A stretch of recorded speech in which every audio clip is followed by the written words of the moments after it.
This podcast contains spoilers, so listen at your own risk or call back after you've watched the movie. You know who you call. Leave a message. Maybe they'll call you back. Then again, maybe they won't. We're having ourselves quite a little game of phone tag here. Ring, ring, ring. I usually get this guy's answering machine. I'll call you right back. If you're there, please pick up the phone. I really want to talk to you.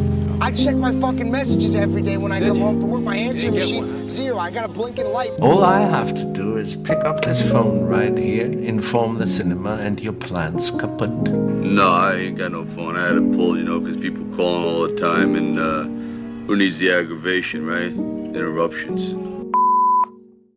Hey man, middle of the day now on a Thursday, I think it is. Just chipping away at the old work week. I have recently got to the end of my annual Spooktober fest of watching a horror film every day throughout October. I think it's the 6th of November now.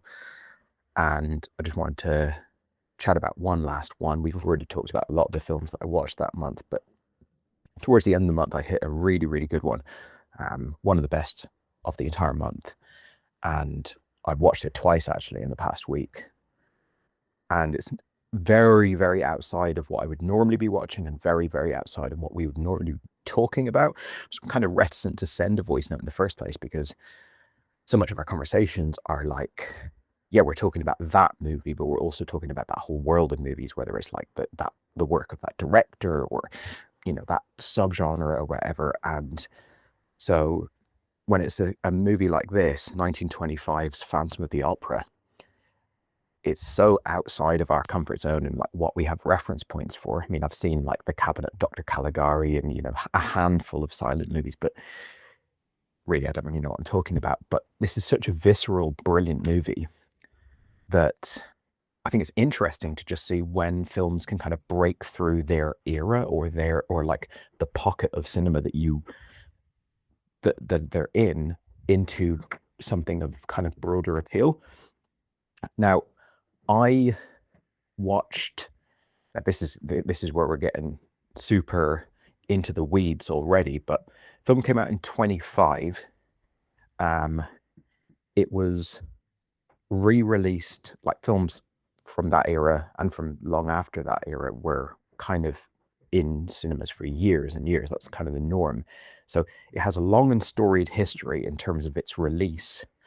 For example, it was one of the later silent films, and when sound came out, which I think was a couple of years later, they were going to make a sequel. That fell apart because I think Lon Chaney didn't want to do it for some reason. I can't remember what was there was some drama, backstage drama, and he was actually gonna star in Dracula. I only found it recently for Universal, and then that negotiations on that were not really working out, and then he died, and his son Lon Chaney Jr. was one of the Universal stars, the Universal monster movie stars. I actually watched a Lon Chaney Jr. movie in this year's October and in last year's Spooktober as well. So, but anyway, I digress. So in 1930, they made a talkie version of this, which I've watched clips from, reshot a lot of material to add sound, and then dubbed the existing scenes with sound. That's not what I've watched, but I also haven't watched the 1925 original black and white version of this. What I've watched is, I think, a 1929 version of this movie, which has color. And I think the original black and white might have had a little bit of color. I'm not sure. Again, this is very complicated trying to track the history of this movie. I'm sort of going through Wikipedia and finding bits and pieces, and it's interesting, but it's hard to get it completely concrete in my head. But the reason I'm even mentioning this is because the version I saw was so good and was such a sensory overload. It actually reminded me of Mad Max Fury Road a bit in terms of like a spectacle of color and ferocity on screen. And in no small part is that because of the use of color in this film, which I think comes from the 1929 release. Now, some of it is your classic colorization stuff, where they're kind of hand painting different costumes and different sort of elements of the film with different colors to sort of turn it into something that looks like a color movie. But most of it is your old school silent era tinting an entire scene to be a color. So like this location is purple, this location is orange, which is really, really effective. And also the music in this film, which I guess at the time would have been played live, I'm assuming.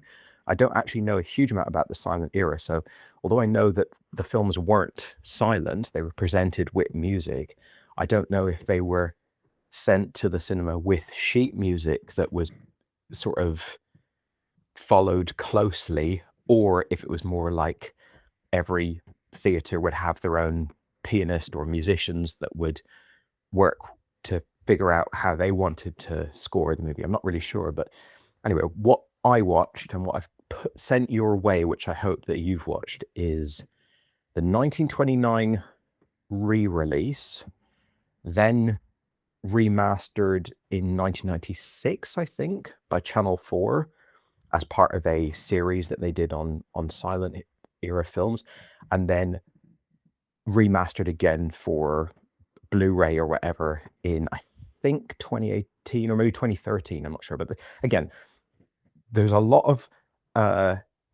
different kind of iterations that happen on this film, and it's not typically the type of stuff I'd spend much effort looking into or discussing, but because the version of this film that I've seen is incredibly clear, like really, you're not squinting to make out the details. It's very, very clear. It's very beautiful. Like, it's stunning to watch. It reminds me of some of these contemporary directors like Wes Anderson and Tim Burton, who put a lot of artifice into their movies, and the movies look like a really crafted diorama or some sort of like set, you know, a stage set kind of thing. It's an early version of that. Definitely feels like there's a German expressionism influence there.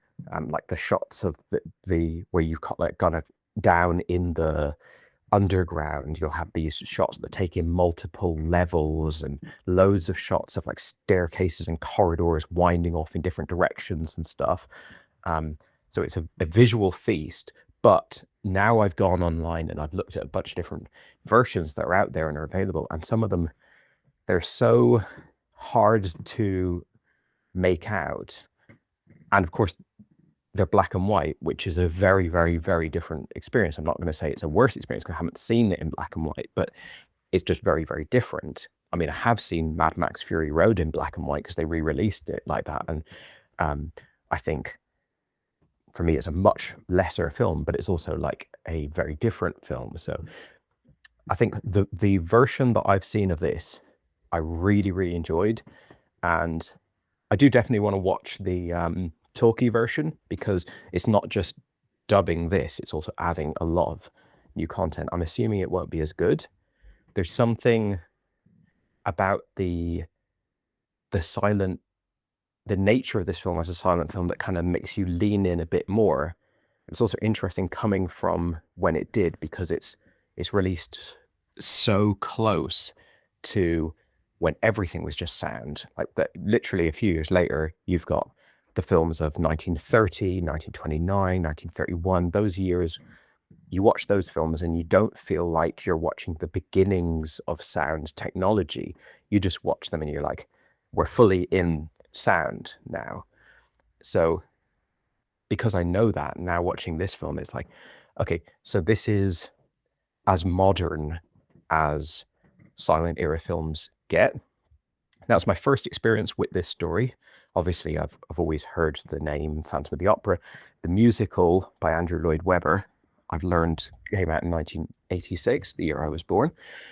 And in our lifetime, growing up in the 90s and, you know, being young people in the 2000s and stuff, that musical was very known to us, you know, like The Lion King or Wicked or any of the sort of musicals of our generation. Even if you're like me and you have no interest in that scene and you're never going to like the West End or Broadway or anything like that to check these out, you still see the poster a lot, you still hear about it a lot. So it's always been something that's been like looming in the background. Looking at the poster or the iconography of Phantom of the Opera, which is mainly that mask, I've always assumed that it was very much like a romantic kind of thing, that the Phantom character is sort of like a romantic character, maybe a bit like Hunchback of Notre Dame, but less grotesque and more just like it's like a tragic romantic figure, which, and comparing that with the fact that it was like a stage musical, I was like, yeah, not really, not interested, to put it bluntly. Watching this now, and again, this is my first experience with this material. I knew very little about Phantom of the Opera before I watched this. I've now learned various things, like, for example, that the book was released in 1910. So it's an adaptation of a 15-year-old novel, which is not, essentially a contemporary novel. And I think right now, if you adapted a 15-year-old novel, you wouldn't even look at it as an old novel. You just look at it as a current novel. So it was new, essentially. And it's not the first adaptation, and it's obviously not the last. There's, an almost infinite amount of movies that have been made, and stage productions, both musical and just standard plays and stuff like that. Anyway, I didn't know anything about this going in. I had my assumptions, which sort of come from the posters for the musical. And I'd seen quite a few films starring Lon Chaney Jr., but this is my first Lon Chaney movie. I'd heard about him a lot, mainly because as I've been watching these Lon Chaney Jr. movies, I've been reading up on him and hearing about him, and he is one of these people where, old school Nepo baby, I guess, because he's one of these people where his father or his parent is more famous than him, or was more famous than him. So whenever he's mentioned, I guess the word junior in his name is kind of a giveaway. Whenever he's mentioned, people tend to also talk about his dad. So I'd heard about his dad a lot. And I think he was called the man with 1,000 faces, or the man with 100 faces. And his whole gimmick, and I guess this is very silent era, his whole gimmick was like doing crazy things with his body and his face, adapting it in insane ways.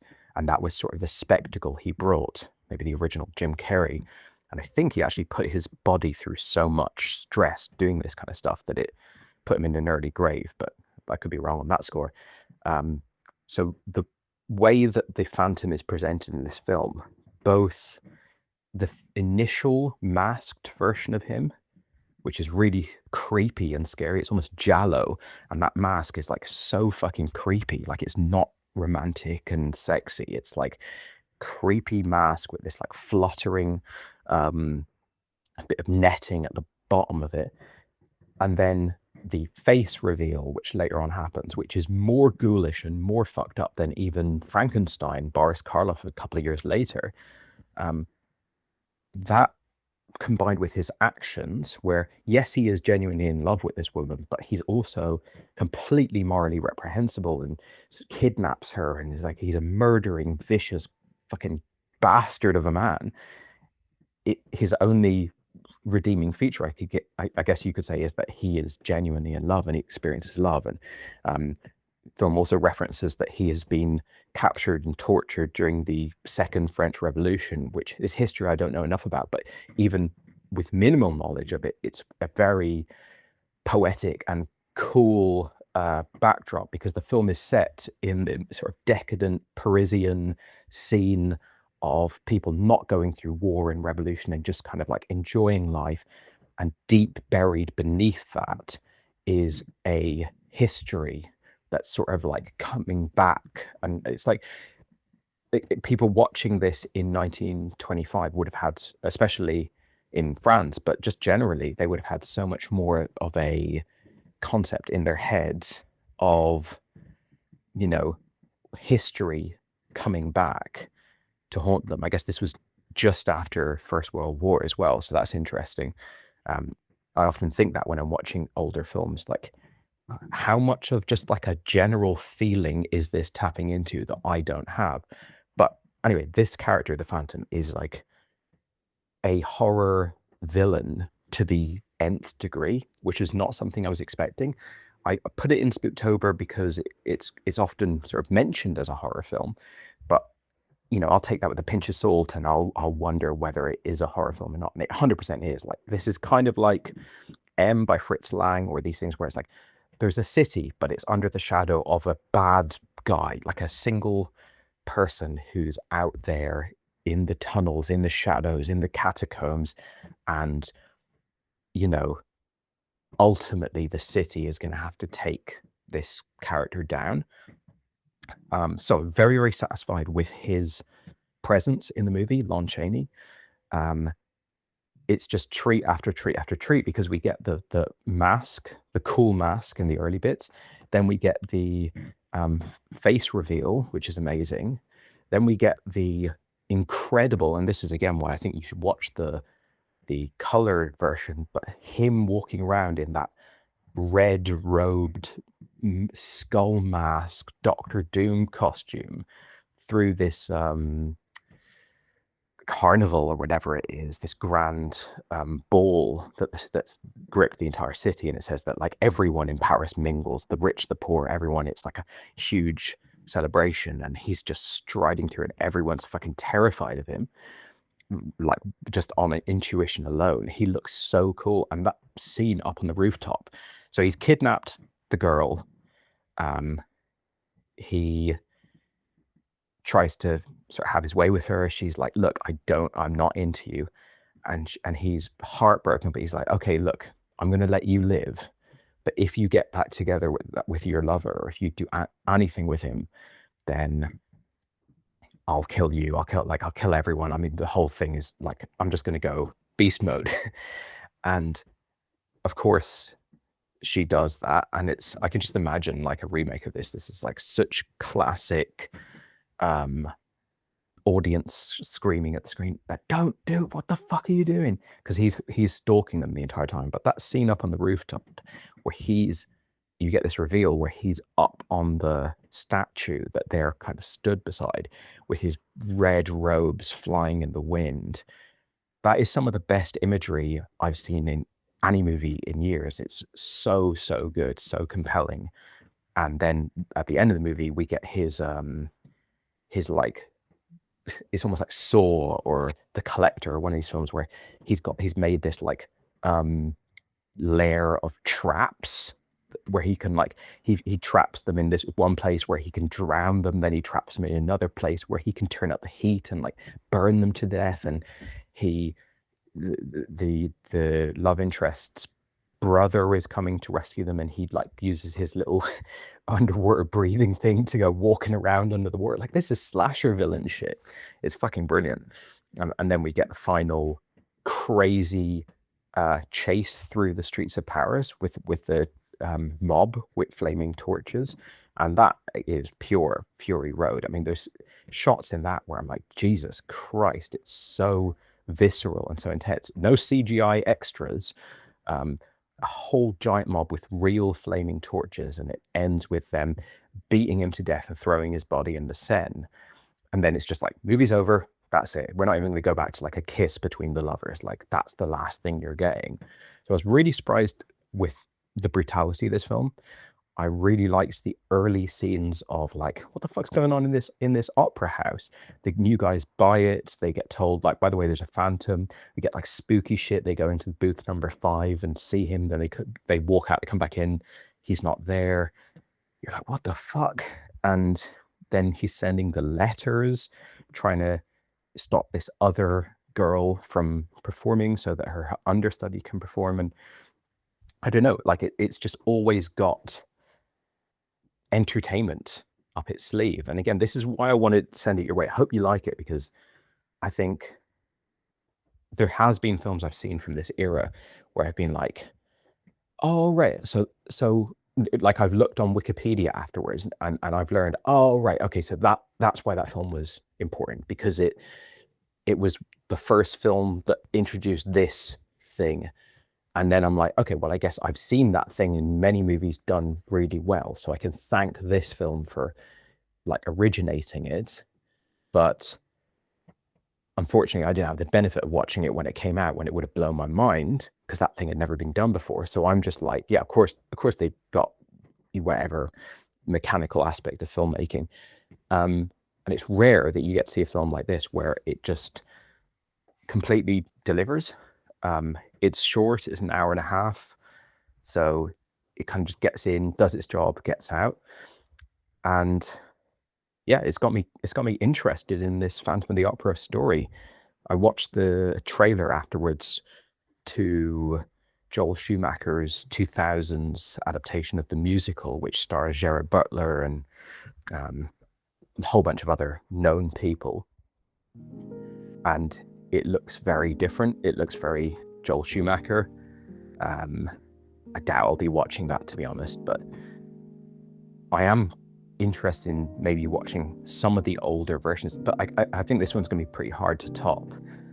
So yeah, really, really nice surprise from Spooktober this year. I think it was the oldest film I watched in the year, or in the month. I watched at least one from the 30s, maybe 2 or 3 from the 30s. I've watched 1 or 2 from the 40s, but this was the only one from the 20s and the only silent film I watched this year. So yeah, definitely a good one to pick, and has me curious to read up on Lon Chaney a bit more. I think he did a Hunchback of Notre Dame. I don't know if that's considered a horror or not, but maybe that'll be the next one for me to hit. So yeah, hopefully you get a chance to check this out and let me know what you think. Hey man, just after finishing Phantom of the Opera there.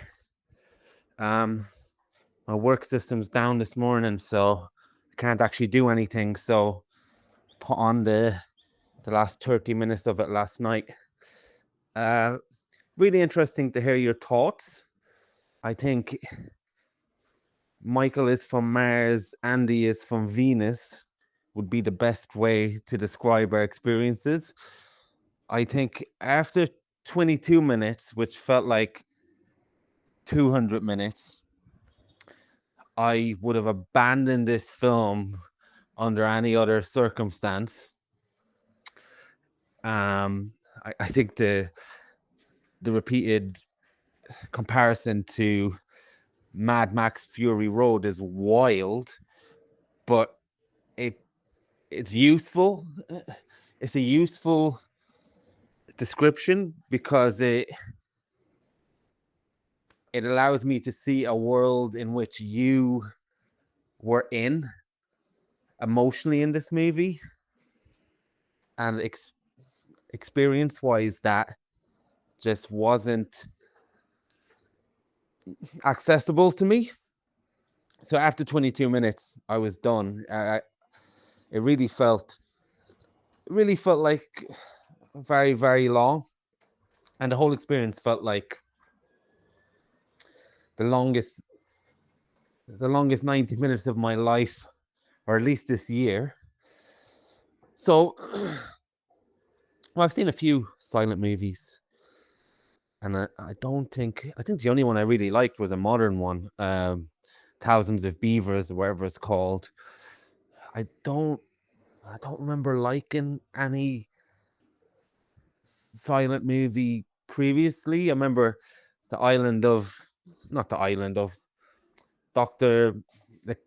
Cabinet of Dr. Caligari. I can't remember.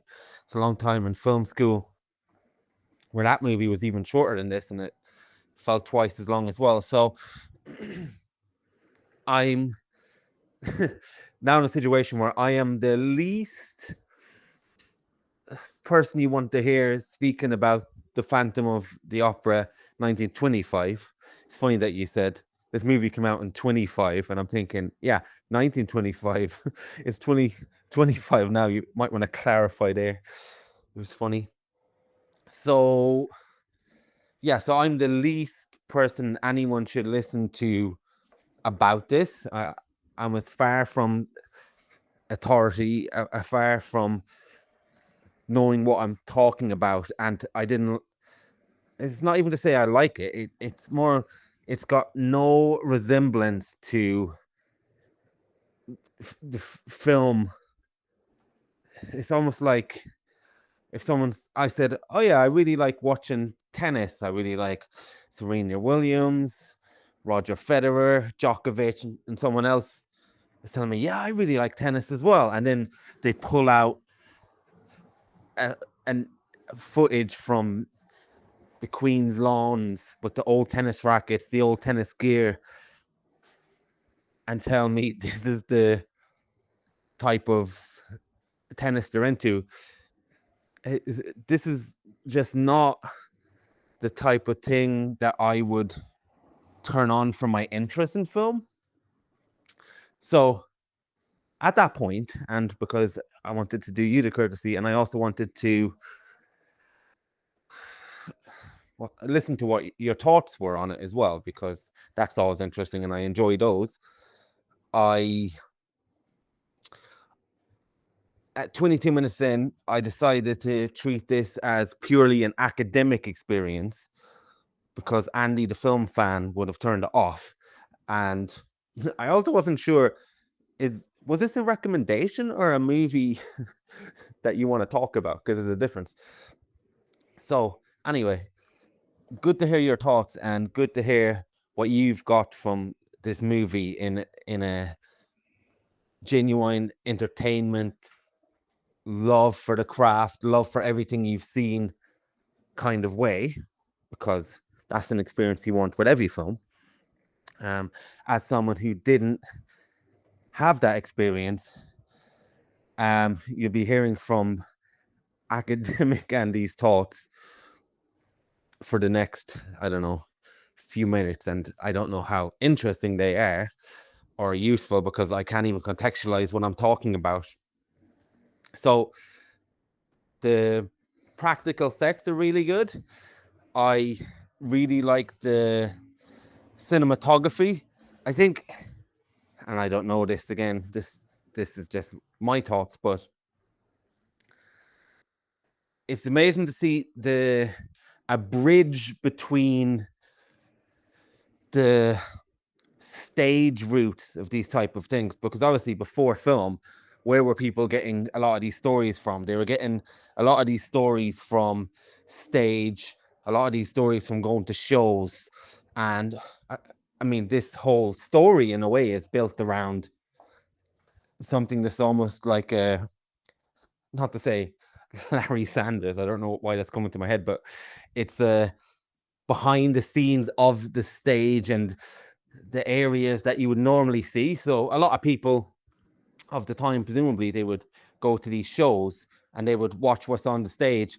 But this almost gives you a behind the scenes type of thing as well, a mystery for the places that audiences can't go, which is pretty cool. And just even the placement of the camera itself, it's always static. It's beautifully framed every shot, but a lot of it has its roots in stage, I guess.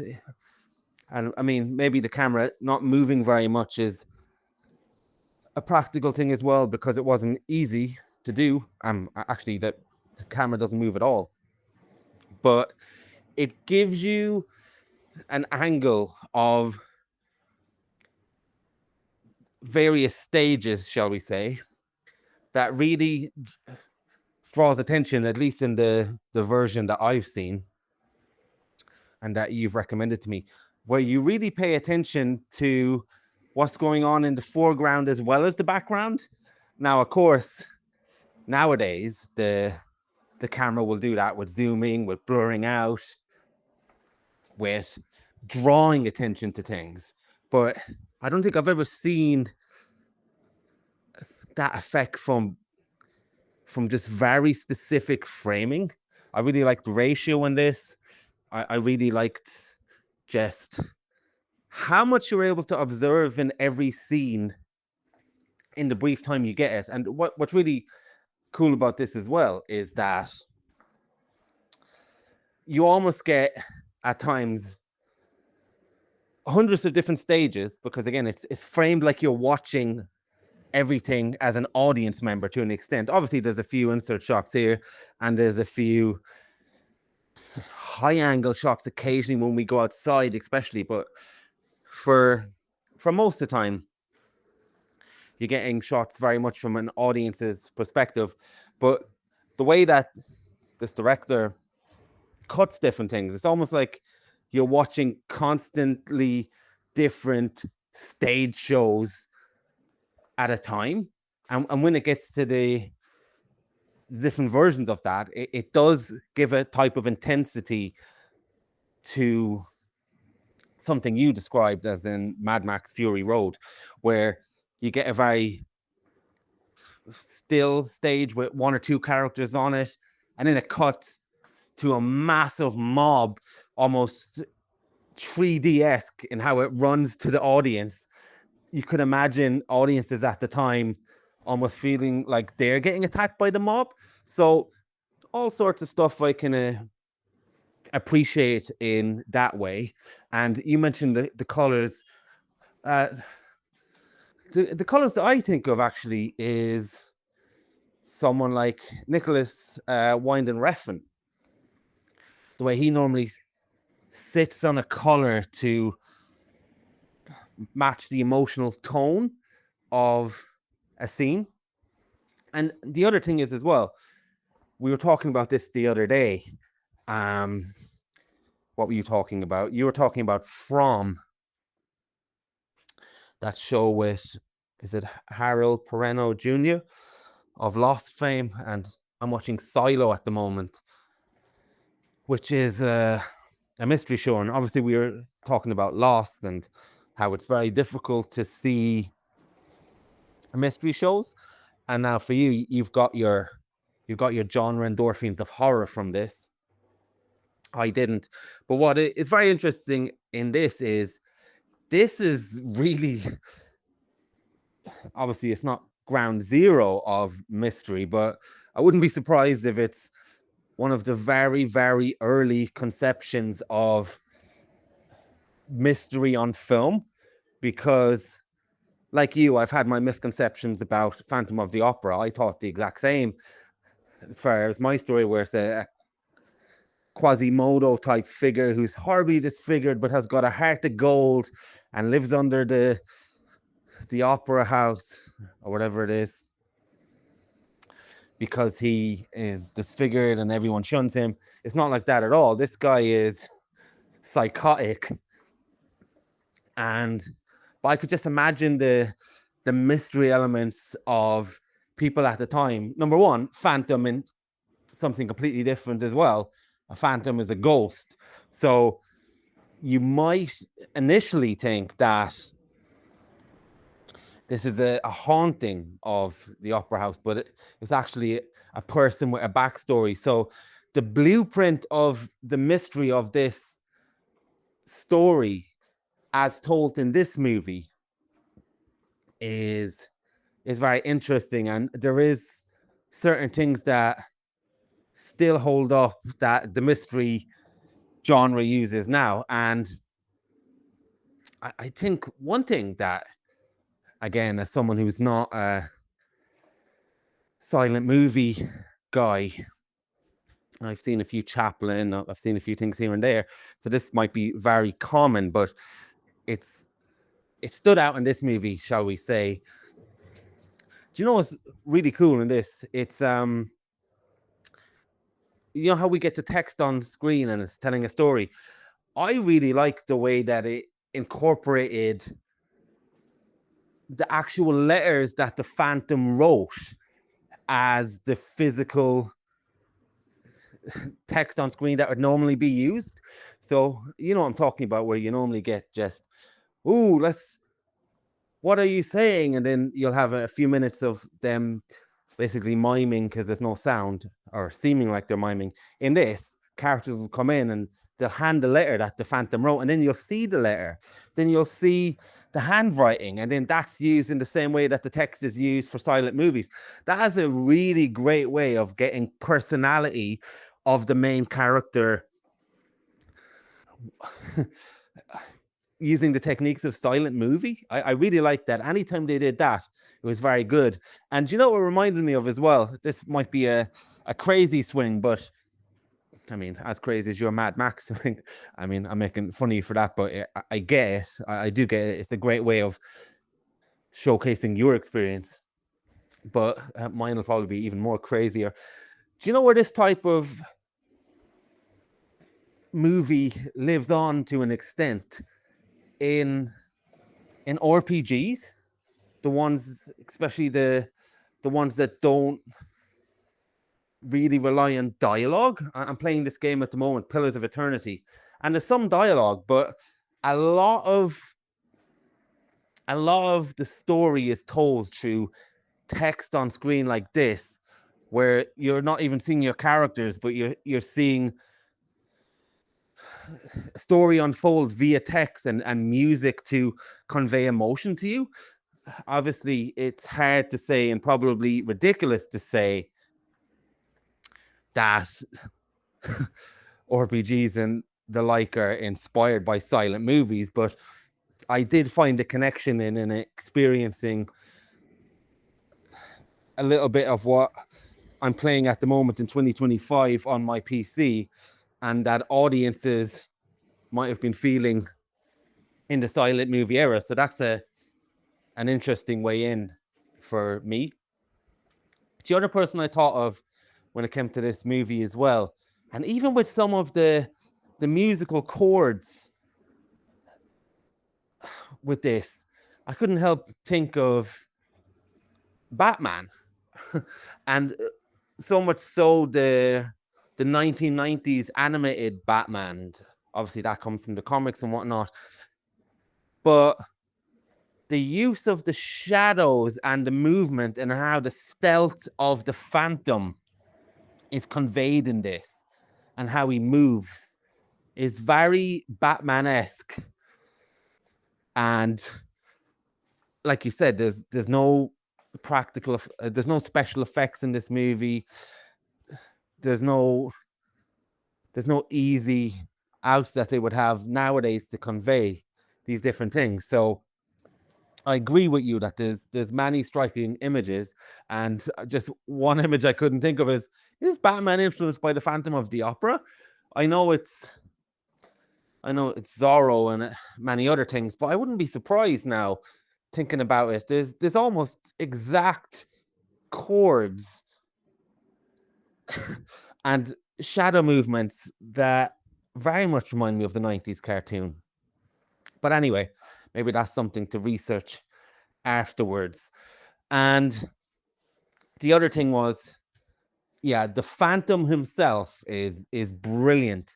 That's one thing that translated very well even now. That guy has got a screen presence, and it must be very hard to have a screen presence when you can't speak and when a lot of your movements that you're doing and your ghoulish poses are kind of like something that I've been exposed to in Scooby-Doo, the 70s cartoon.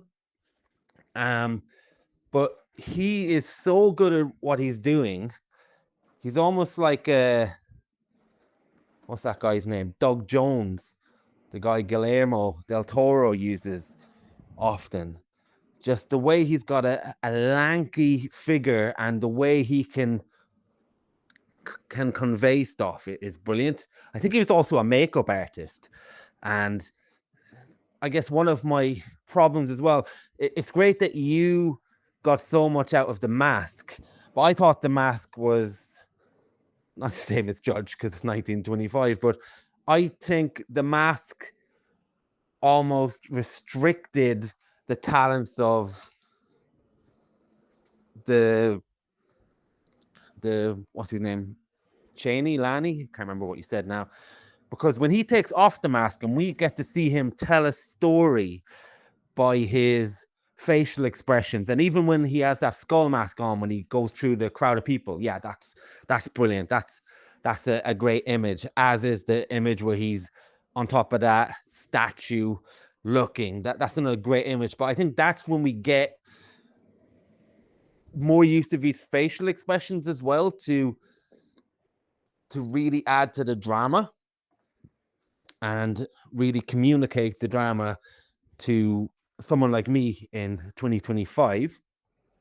And the other thing as well, and this goes back to the mystery roots of it as well. Like, this is a classic mystery beat, and I love stuff like this. Lost used to do stuff like this all the time, where at one point the Phantom is like, if you turn the tarantula, this will happen, but if you turn the spider or whatever it was, then it will flood the theater. And that's just like so nonsensical, but so just mystery 101 type shit. And I do like that stuff where what? But at the same time, you're thinking, wow, whoa, it adds an unearned mystical type of component that you can play over in your mind. You can imagine people coming out of the theater thinking, what, why would it do that? I mean, maybe there's an explanation in the movie that I might have missed, but in that scene where she's trying to make the decision and they cut on the Phantom's face, and we're seeing just his expression and how his eyes are almost, I don't know, profiling her every movement. That's brilliant. And I think that's where we start to really move on from the stage origins of pre-film techniques, because obviously you wouldn't get the full benefit of those facial expressions unless you're in the front row of a guy like this. So yeah, glad you had a good time with it. Very interesting hearing your thoughts. As far as what I'm here for in my love of this medium, it's not for me. But in terms of stuff to talk about, there's quite a bit. Hey man. Yeah, it's a very fitting end to Spooktober to get a film that you didn't enjoy and I did enjoy. And I think it's, like you said, it is it's going to be at least somewhat down to this divide between us when it comes to horror, where I'm just more like, I always go back to the comparison with Westerns where we're kind of the inverse, where like if you see a cowboy sort of like shuffling along, maybe he's got a little knife in his hand and he's paring down a little stick. He sits down on a rock, kind of plucks up a blade of grass, sticks it in his mouth, looks up at the horizon wistfully. Like, you're like, oh my God, this is fucking amazing. And I'm like, okay, what's going to happen? Like, give me a movie now, kind of thing. And it's just, we both like Westerns, we both like horrors, but this movie has so much. It's such a prototype, and obviously I don't know my film history enough to claim that it's originating any of the things that this is the earliest I've seen them, but like it's a precursor to so much of what horror would do. And you reference stuff like Batman and stuff, like I'd even put that under the horror umbrella in terms of like gothic fiction and the macabre and dark and noir and all that kind of stuff. This movie has so much. It's such an early example of so much stuff that I love. And it's interesting, like when you put your academic hat on, as you put it, and you went like, okay, it's not for me. I'm not enjoying it. It's a slog. Let me just sort of analyze it and see what's here. You've referenced so much that I love about this film. And the more I think about this film, the more I love it. I really wish I could see this in the cinema at some point. Specifically this version of it, this color version. Like I said, I've watched some clips of this one that's got like audible dialogue, and it felt a bit weird, but I probably will watch that at some point. But this really hit the spot for me. Of course, it's the only version I've seen, but it's also just like so well restored. It's unbelievable that we have a film from 1925 that is in this kind of condition. But yeah, it's kind of, we talked about The Blob a few weeks ago, which was one of the other films, there's a number of them that I watched this October, that we had this divide. And when you were talking about The Blob, like you were referencing so much stuff that I love in the movie, but it wasn't it wasn't doing it for you in the same way it was doing it for me. Sometimes I wonder though, like, I think film is so much about the mood you're in, or like a few different factors. Because this film is so, because I enjoyed it on such unacademic terms, and that's what, again, why I came back to Mad Max Fury Road, because it's like they're both to me just like, we're not going to waste your time. We are just giving you pure the adventure all the way. There's no more bullshit. There's no expanded universe. There's no brand tie-ins. There's just like, we want to always be moving the story forward. And they're just very lean movies, in my opinion. And there's other comparisons with the term, sort of chase sequences and all the colors and stuff like that. But because I kind of enjoyed it on that basis, I really do think that there is a different day or a different mood or something where you could have connected with this movie. But I did send it to you in a sort of like roll of the dice. I mean, I think my confidence had gone up because of recently sending In a Violent Nature your way, which is a very divisive film that I think there's plenty of margin for that film to be watched with arms folded, hating the experience, and you loved it. So I thought maybe this one might also work, but yeah, obviously not. But yeah, like I said, the more I think about it, the more I love it. The one thing I do think is a weakness of the film is the lead actress. She's very beautiful, so she kind of serves as that object of desire thing. And in these old movies, everyone's kind of an object, whether it's the suitor or the villain or whatever. They're not getting fully fleshed out characters, but because she's such a sort of femme fatale in the sense that like she engages with this with these machinations of the Phantom, she's not just passively benefiting from it, she's fully subscribed to it, and she until she sees how horrific his features are, she's kind of seems to be very drawn to him. And then he's like, okay, look, you don't want to be with me, c'est la vie, but do not get back with that guy. Like, I don't want you to have anything to do with that guy. And she's like, okay, cool. Immediately goes back into art. Like, there's a more interesting version of, I mean, not the event. The events are interesting, but the performance by the actors, you could, and I'm not expecting that of a 1925 film, but I think if you did a relatively faithful remake of the film now, again with the Phantom being this sort of like monstrous psycho, you could do quite an interesting piece of acting for that character. And I think, you know, the actress just isn't up to the task, or probably the task isn't even expected of her in that era. Again, I don't know enough about film from this time, but I will say, like other films I've seen from the 20s, some of them I've liked enough to watch multiple times and be like, okay, that's cool. Like I got enough out of that I'm like, I enjoyed it on balance. You know, that's that kind of come away going, I'm glad I watched that. But they are still, oh, I like that. That's interesting. Oh, I like that. Isolated things or isolated images or isolated aspects of it rather than the whole entertainment package. This is probably the earliest film I've seen that I just have that experience that you get with a movie where you're like, yeah, wouldn't really change a thing in that. That was just brilliant. And it's interesting some of the stuff that you said about the actual form of it because of the era it's come from. You talked about, you made the comparison to the RPGs that you're playing where the storytelling will come through blocks of text and stuff. And I find that really interesting. Obviously, this is these formal characteristics of Phantom of the Opera are not creative decisions as much as they're sort of technical or stylistic limitations of the era. So the fact that we're getting this 1929 version of it with the colors where it's basically just tint the entire scene purple, then tint the entire scene yellow. And that's used to great effect in, for example, the Heat scene where it's tinted red.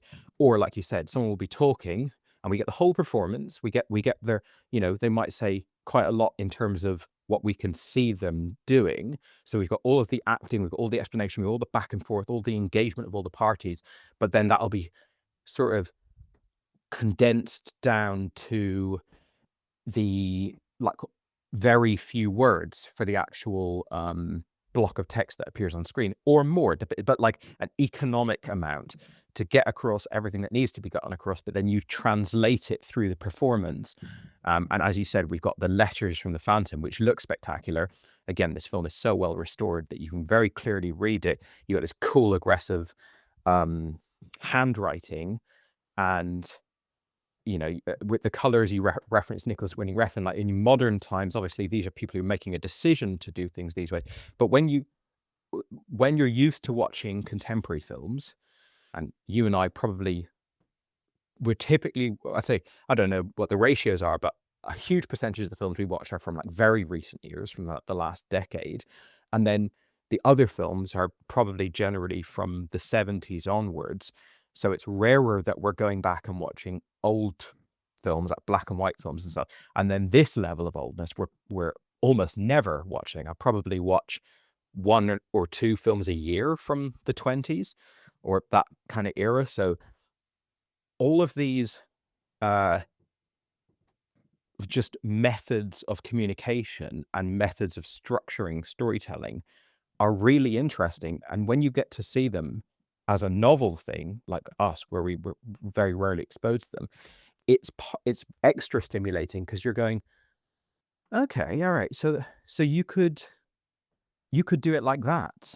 And again, it's not a decision they're making, because that's how things were done back then. But when you look at the likes of Nicholas Winding Refn, or you look at like Wes Anderson, who is, presenting things in a very specific way, you can imagine those letters from the Phantom being straight out of a Wes Anderson movie, where like shot in the same way, with the thumb holding it completely still and everything. And it's like, you can do this, you can do that. And the reason why that's so novel is because 90% of movies we're watching, we're not ever really seeing anything that makes you go, oh, you can present things that way. Oh, you don't need to do this, or you can do that. Like, it's just watching a film that's radically removed from your normal film diet is refreshing, because it's just a rare opportunity to notice that actually films don't have to be completely homogenized. Now, again, that this is homogenized to its era, I'm sure, but to us, it's so some of these things are like really effective ways of telling a story. Everything that this film tries to get across is very well done. Obviously, in my opinion, I really enjoyed it. But it's all gone. We've shed all of this. We do black and white, and we do full color, but we don't do this like tinted color thing anymore. We obviously have the dialogue audible, which I'm not I'm not like trying to complain about, like, I think the advent of sound is probably the best innovation in the history of cinema, but it's like there's just things where you're like, okay, interesting, this looks different and this feels different. So yeah, I had a really, really good ride with this technically in that regard. And as you said, it's still got one foot on the stage. It's probably one of the later films, and I say this with not too much qualification, but I would imagine it's one of the later films before cinema kind of comes into its own and establishes itself as an art form, with distinct art form that's not just trying to clone paintings or novels or plays or whatever. It's like soon after this, you get the earliest films that feel purely cinematic. This could have only been done in cinema. And the obviously very early films are like more experiments in like photography and stuff like that. But yeah, as you said, because of it takes place in an opera house, and it's the behind the scenes of theater, it all just kind of works really well. You can imagine if you were making a film like Black Swan or something now, you might choose to make everything in the movie feel kind of stagey, because it just sort of thematically works for the whole thing. And yeah, in terms of Lon Chaney, good reference to Doug Jones. I think that's a good comparison. He is a really massive, has a massive amount of screen presence, and that's definitely rare back then, I would imagine. Now, obviously, I don't know a huge amount about silent film, because when you go to a silent film, or at least in my experience, usually it's like, yeah, okay, that was good, but there's stuff I'd rather be watching. And even as much as I enjoyed this film, I'm not kind of under the illusion that I'm going to be able to just now springboard into like becoming some massive fan of silent cinema. Maybe I love slapstick comedy stuff like Charlie Chaplin, but there isn't, I'd imagine there isn't a huge amount there for me. Maybe I'm wrong. Maybe there's more for me to explore, but because I love slashers and I love giallo movies and stuff like that, this is kind of a progenitor to all of that stuff. So yeah, it's as I said, you're complementing it on a lot of like its merits, and when it comes to movies that are a ride, whether it's a comedy ride or a horror ride or an action ride or something like that, sometimes it's just being in the right mood for it. I'm not trying to dismiss your experience that you had with the film, but knowing you as I do, I kind of feel like there's another time that you could have watched this film or had with this film that would have really done it for you. I mean, the fact that you said that the opening 20 minutes felt like 200 minutes, like I really don't feel this film drags in that way at all. But if you're not here for it, like if you're not kind of watching what you want to be watching, then yeah, of course, any film is a drag at that point. But anyway, you certainly identified a lot of its merits, so it's good that you were able to at least get that out of it. And yeah, now we've got a whole year until I have to subject you to more horror deep cuts, so you can enjoy the break. Yeah, I know you had Audition and A Violent Nature. You had me, and you just when I'm thinking I'm done, he pulls me back in. So you actually left me on a high, and then you're thinking, okay, let me throw Phantom of the Opera his way. Yeah, there is a situation like with any movie where you can get more out of a movie. I actually watched this under pretty positive and good conditions, in bed, tired. So the bombardment of things that would be associated with other movies weren't there for me to be distracted. So I thought it was a pretty good frequency. I also was checking if your copy worked, and I liked the images in the brief scan through at the beginning. So I was in a positive mood to watch this movie. But by the way, you'll need to really find the copy of what this is, because when I'm doing the admin trying to describe what this movie is in a year's time, I'm going to need to know the exact copy. Yeah, I mean, one of the reasons why I identified the things to find about this movie and appreciate is because there's no point in me having a conversation just complaining about a movie like this, because it just feels so far removed from anything I could complain about. So it's more a case of, okay, what can I find here? Even with your comments with the main actress, I feel like I couldn't even have a complaint about whether she's good or not, or what she does, or what she doesn't bring to the movie. It was 100 years ago. I don't even know what was capable in terms of the medium in what she's trying to portray, or what was on the table. So anything I can look at and have a problem with isn't really relevant. I think I've gone back so far with this that it's almost like me going back eating a meal from a few hundred years ago and criticizing that there's no seasoning, that all this isn't in the meal. I don't even know if it existed to be part of the conversation. It's not like now if I watch a movie on Netflix and there's certain things that are reachable that I could have a go at. So that's why it was the best approach to have this kind of conversation and just identify what I could admire about the movie, which is plenty. It actually helped me understand filmmaking more when it was stripped down a bit as well. And I don't mean that dismissively. I just mean you can really see the core principles in a very basic sense of what makes a great shot, what makes good framing, what makes a good narrative, really. Yeah, and it's interesting what you were saying as well about the if something is the only way to do something, you seem to be, and correct me if I'm wrong, you seem to be, I mean, it's not that deep, but you seem to be of the case that, well, it's not really a creative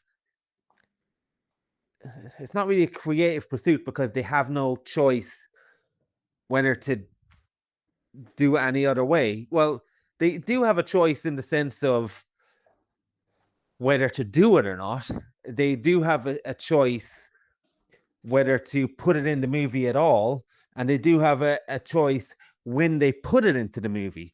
So I feel like, and what point you put it into the movie. So I feel like, even though, of course, they're going to put in text, and because they can't record people speaking, and of course, they're going to put in a certain type of, what's the word, color, because that's all they're able to do in this type of restoring and whatnot. That was all that was available. But I feel like that doesn't not make it a creative decision, because it was the only thing they could do in the implementation of it. There's still a million variables of what you write, what you do, when you put it in. Does it enhance the story? Now, that's the tech side of things. In terms of the color, I mean, art is a two-way street as well, because on the one hand,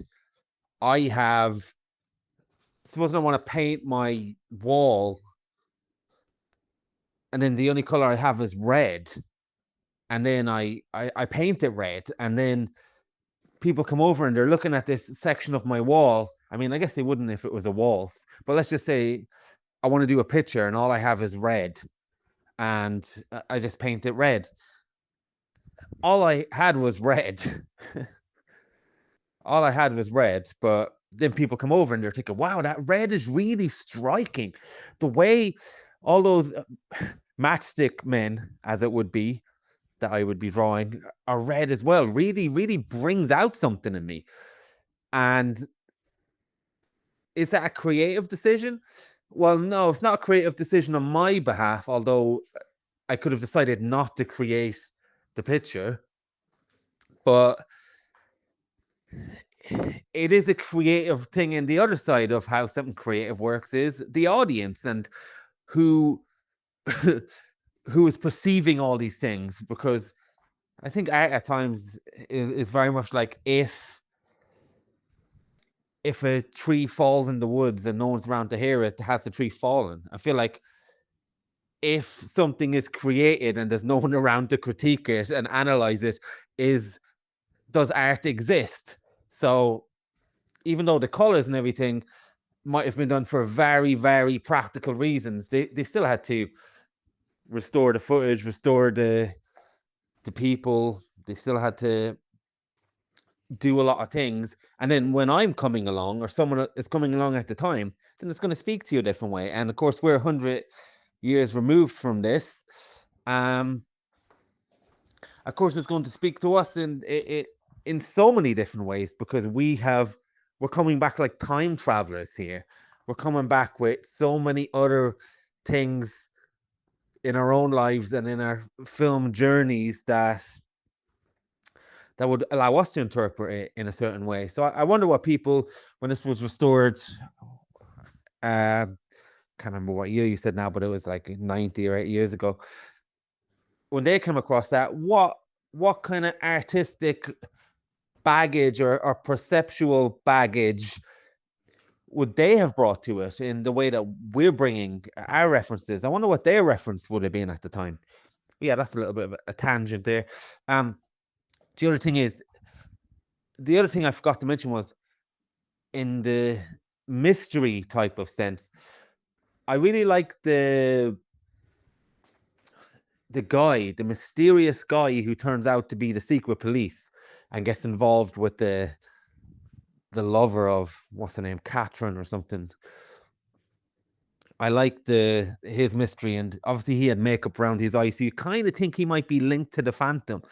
And then it's no, he's secret police. He's been investigating and tracking the Phantom for a long time. That's very, very.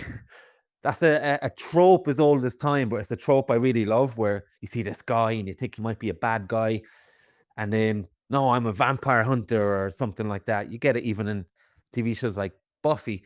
And the final thing I wanted to say was, which I forgot to make reference to, was when they're chasing the Phantom and the mob literally fucks him up, and I think they fuck him into the river at the end, and then we get the end.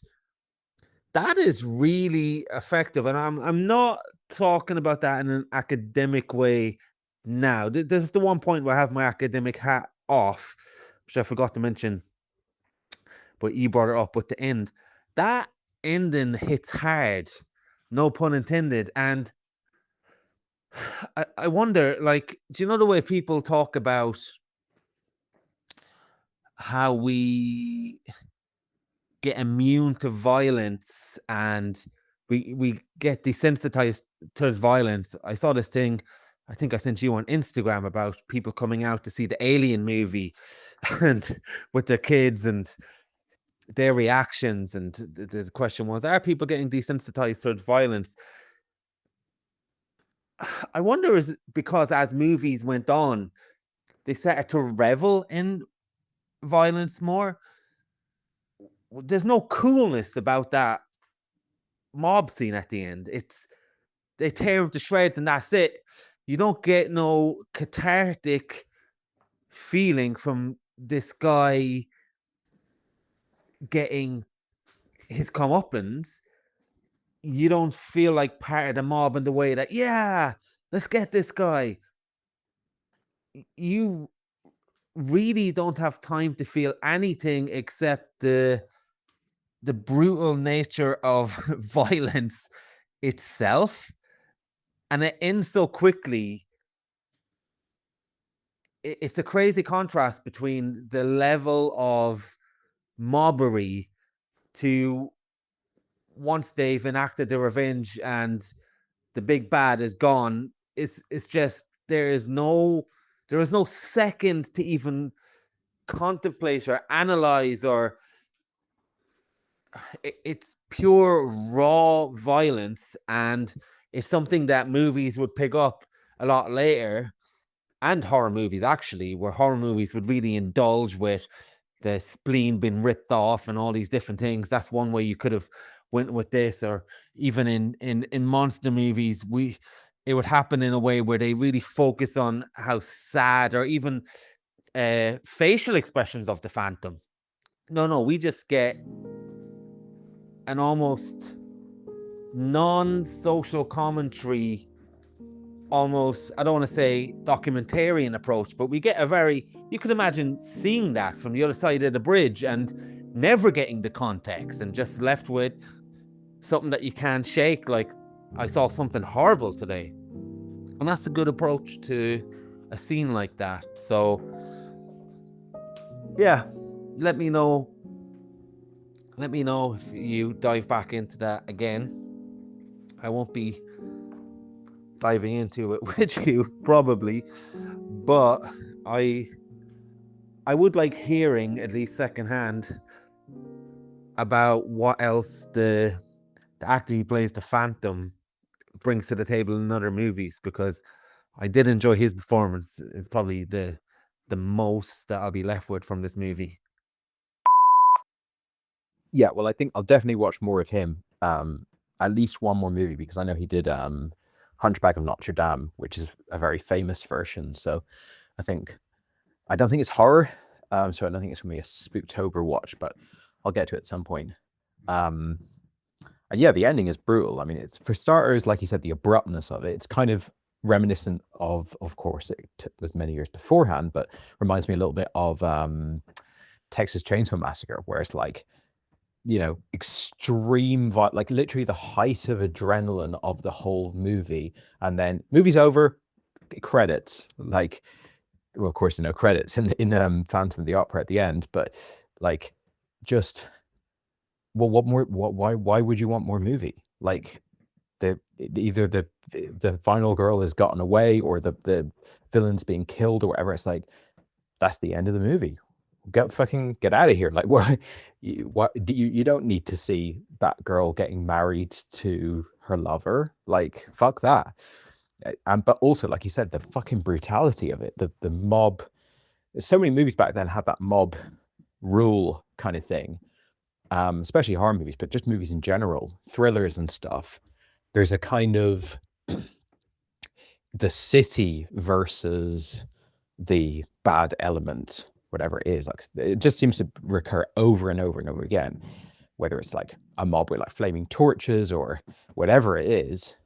And that, I don't know, that I'm no historian, but it definitely doesn't seem to be presented in a critical or negative light most of the time.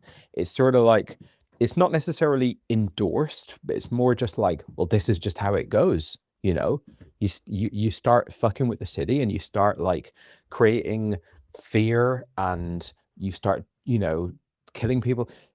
It doesn't matter if that's stemming from mental health issues or whatever. Like, the way that we should process this as a society is chasing you down through the streets, beating you to death, throwing your body in the Seine. That's just how it goes. And so, like, when you watch the end of this movie, you're not watching the baddie going, like, you're not watching like the final girl going up against this monstrous phantom character, with all the odds stacked against her, and just about managing to like kill him or get away or whatever.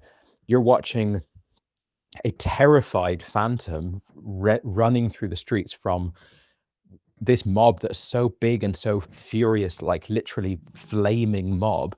It almost looks like an organism, the way it's spilling out from corners and stuff like that. And it's so fatalistic, it's like completely impossible to get away from.